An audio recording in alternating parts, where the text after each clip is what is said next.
Most people come to Nepal for one thing: Everest.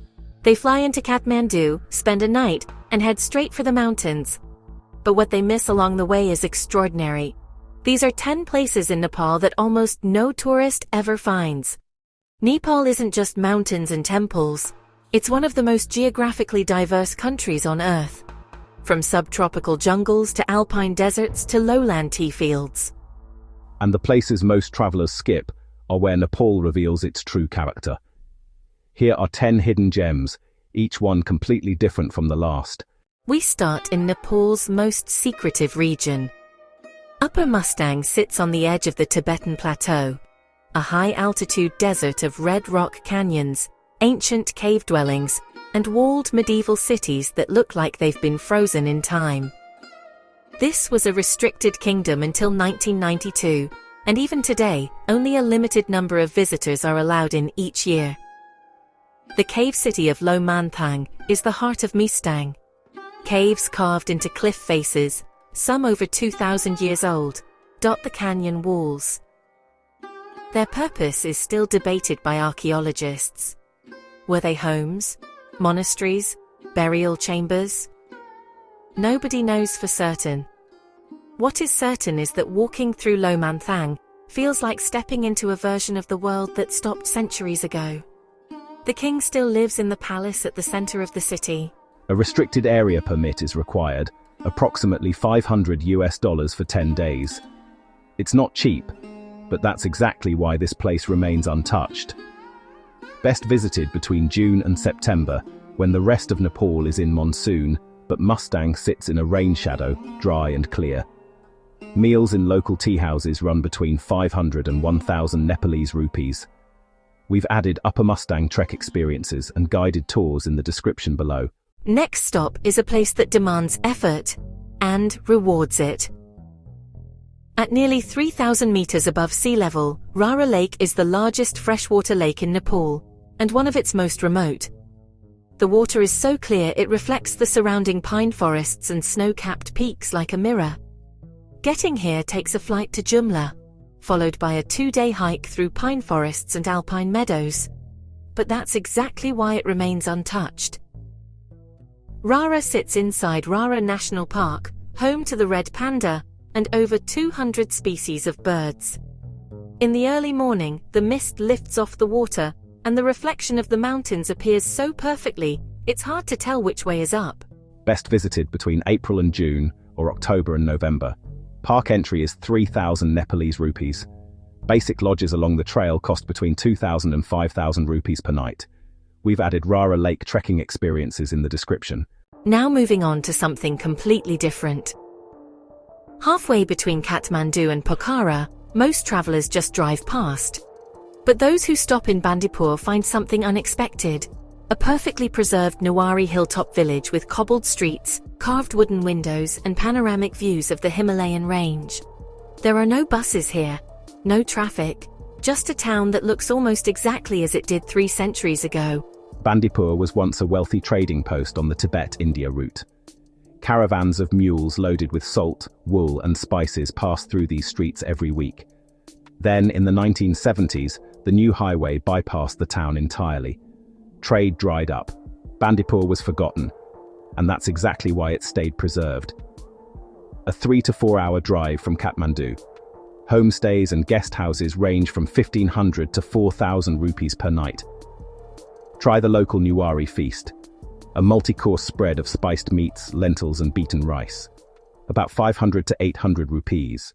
Then head south, far from any mountain, to Nepal's southern plains.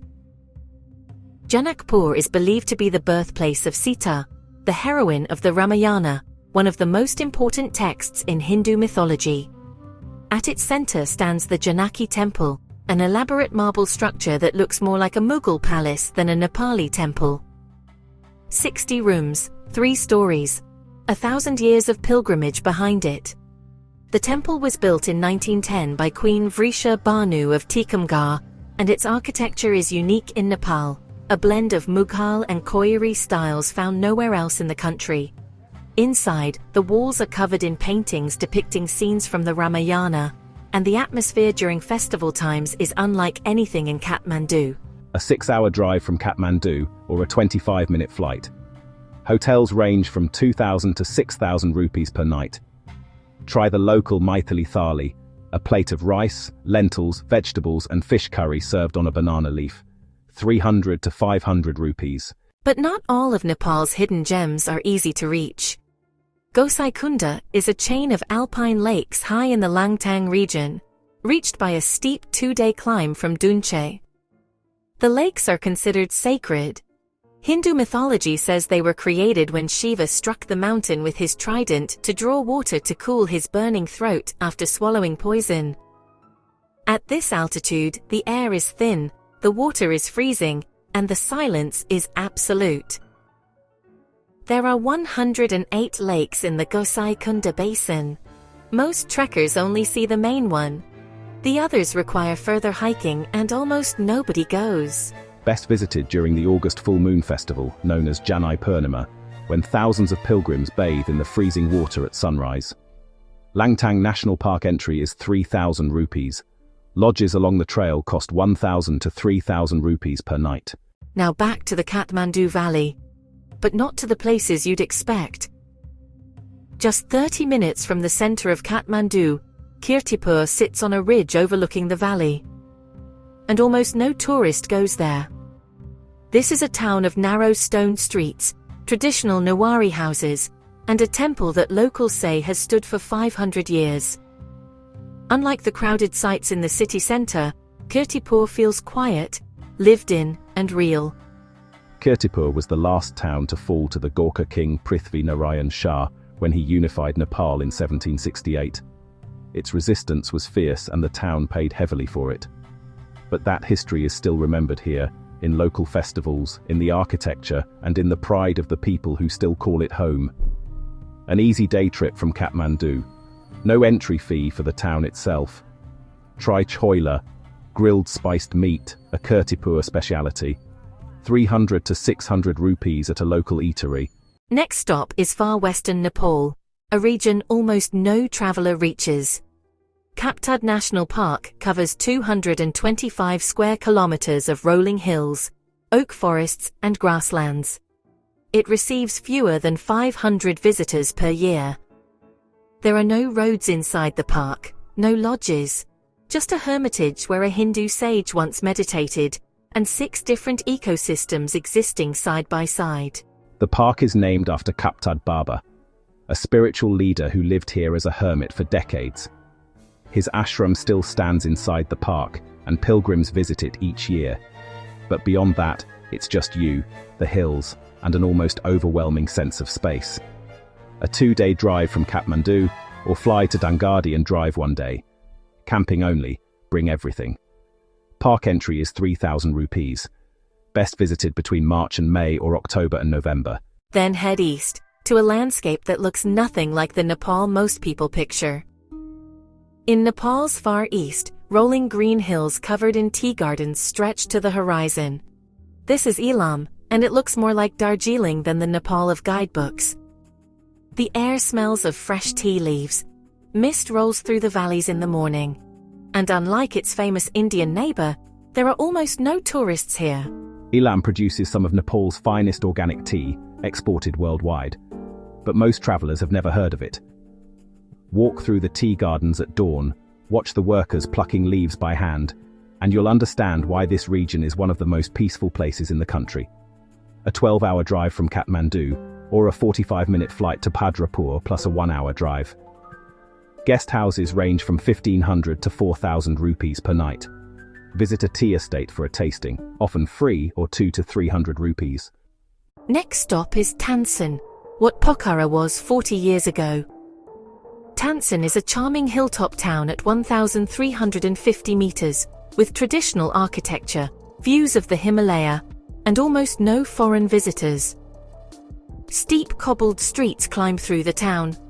A medieval palace sits at its center, and a viewpoint called Srinagar Danda opens up the entire Annapurna range at sunrise, with nobody else there. Tansen was once the capital of the Sen kingdom, which ruled western Nepal for over 300 years before the Gorkha unification. The architecture here is different from the Kathmandu Valley. darker wood, broader doorways, a style that came from the plains rather than the hills. A 6-hour drive from Kathmandu, or 3 hours from Pokhara. Hotels range from 1,500 to 5,000 rupees per night. Try local Tansen Dido, a traditional buckwheat porridge served with ghee and spicy pickle, 200 to 400 rupees. And finally, the most visited site on this list, but not in the way you'd expect. Lumbini is famous. It's the birthplace of the Buddha. But most visitors spend 2 hours at the main temple and leave. What they don't realize is that the surrounding monastic zone contains over 30 international monasteries, each built by a different country in its own architectural style. Japanese minimalism, Burmese gold-leafed spires, Thai royal pavilions, a Sri Lankan temple covered in murals, a Korean lotus pond. It's a walking tour through Buddhist architecture from around the world, and almost nobody explores it. The eternal flame at Lumbini has been burning continuously since it was lit in 1986. The Ashoka Pillar, erected by Emperor Ashoka in 249 BCE, is one of the oldest existing markers of any historical pilgrimage site in the world. Over 2,000 years old, still standing, still marking the exact spot where a conqueror came to honor a teacher of peace. A 6-hour drive from Kathmandu, or a 30-minute flight. Hotels range from 2,000 to 6,000 rupees per night. Rent a bicycle to explore the monastic zone, 200 rupees per day. Take a full afternoon. Most people don't, and they miss the best part. We've added Lumbini heritage tours and all the experiences mentioned in this video in the description below. Nepal is a country that rewards the traveler who goes further. Beyond the trekking routes, beyond the guidebook highlights. There's a version of Nepal that almost no one sees. Ancient cave cities, sacred lakes, forgotten kingdoms, and villages that haven't changed in centuries. That's the real Nepal. And it's waiting. If you enjoyed this, don't forget to like and subscribe to Traveler's Treasure Globe. All the experiences mentioned are linked in the description below, and let me know in the comments, which hidden gem would you visit first?